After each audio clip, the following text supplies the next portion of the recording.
Okay, we're here with Damon Kirchmeier, champion venture capitalist and champion mountain biker.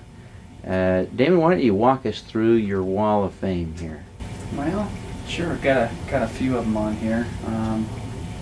These two here, my wife liked because they were first wins, so we had to have those memorialized here.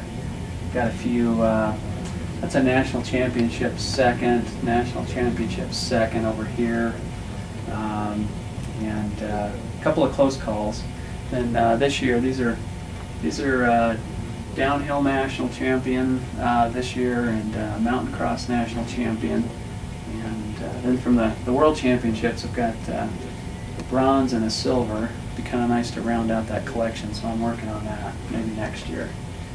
And we've got a downhiller of the year from Cycling Utah. Just kind of a few fun pieces here and there.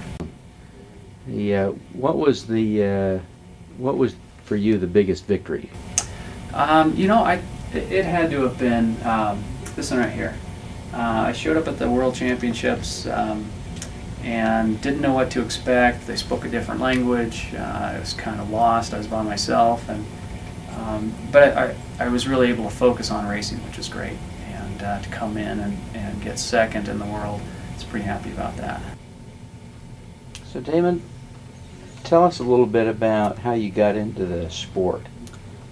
I think it started back prior to downhill. They didn't have a downhill. You raced mountain bikes, and in a day you might do a 2-hour endurance event, and then in the afternoon they had a hill climb competition, and then you turned around and you raced back down the same hill for a downhill. And I continued doing that for several years and really emphasizing the cross-country bit, but the thrill of the downhill kind of took hold, and as that sport evolved, I moved over and started specializing.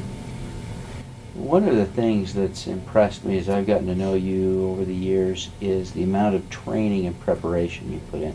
Will you describe your training regimen for us? Yeah, you do wind up putting in a little bit of time. I am going downhill, so fortunately those are only 5-minute events.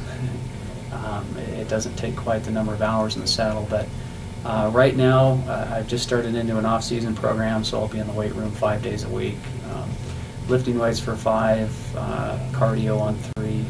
As we get into the season, I start flipping that over, weight room for 3 and cardio on 5. And during the season, I ride every day. It'll be jump park, endurance, hill climbs, intervals. I like to mix it up a lot because it gets boring otherwise. But it probably winds up being just a few hours every day. But you kind of mix it in with lunch or after work or the ride home, and you can kind of work it into your work schedule. As I've thought about you and your experiences, I've been impressed that your preparation was a key to your winning. Do you feel like your training and preparation matters in a downhill race? Is that why you're winning? No question. Yeah, no question. It was, going back to the early days, a lot of it was who was foolish enough to stay off the brakes. But it quickly was taken over by people that could pedal faster, that could absorb a bigger hit and not slow down. And so the preparation is key. That's the only reason you're going to win anymore, is you have to be fit, you have to be skilled, and you have to be willing to put in the hours to do it. You look at the companies in your portfolio, how do you correlate work and preparation to success? There's no question there's some real parallels with what we're doing. One of the real simple pieces that fits in downhill and it fits in the business world is planning ahead, looking ahead. You have a tendency in the business world, the faster you go, the more you're concentrating on what you're doing today. It's all you can do to make the sales, to pack the boxes, to go out, and you're not going to see a market shift coming up. On downhill, I tend to do the same thing. If you get going really fast, you're looking right at what's under your wheels, and pretty soon there's a big turn up ahead. Maybe that's a market shift. If if you're not looking out there and seeing what's coming, you're going to blow right over the top and you're out of the game. So if there's one thing that really correlates very quickly, it's plan ahead, look ahead, be prepared. Does the training and preparation that business people do have the same benefit? And what sorts of training do you think has that translates across? Is it reading the Wall Street Journal? Is it formal education? What sorts of training and preparation are helpful?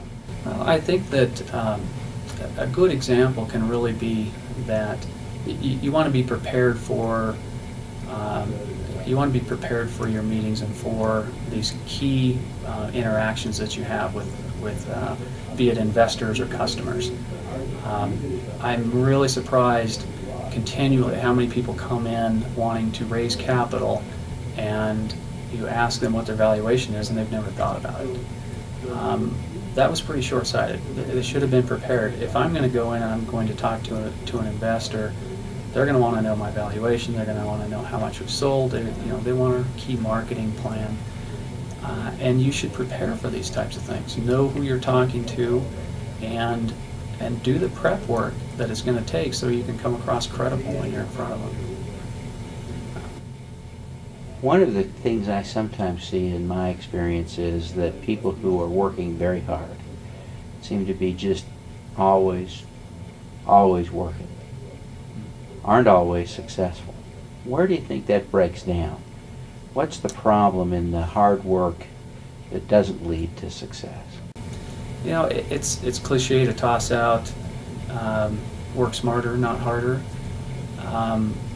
But there is a lot of truth in it, in that I can go out and train for an event, and I could log hours all day long, and it wouldn't help because I didn't do the types of things that I needed to do.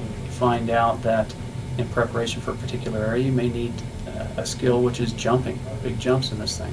And if I haven't spent time doing that, I'm not going to compete on that course. In the business world, if I'm working very hard and I'm spending a lot of time, I'm spending an awful lot of time talking with customers and trying to get feedback on where they, the product that they want. That may not be the key to my success. It may be that the back in the labs, the R&D isn't going to be able to commit to those types of things that they're going to meet. So it really is, you really need to know what are the key drivers. What are the key drivers in the business, and am I spending the time on those key drivers, or am I spending the time, I can spend all day reviewing this paperwork I have sitting right here. It is important and I need to get to it, but right now it's much more important that I be focused on getting deals done. What else would you want to add as we wrap up, as you think about the parallels in your life?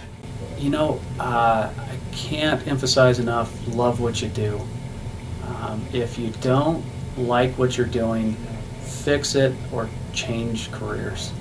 If it's work, if you're coming in, you dread getting out of bed in the morning, you're not going to log the hours, you're not going to operate at a peak performance. Some people are talented enough to mail it in and get by in a passing grade.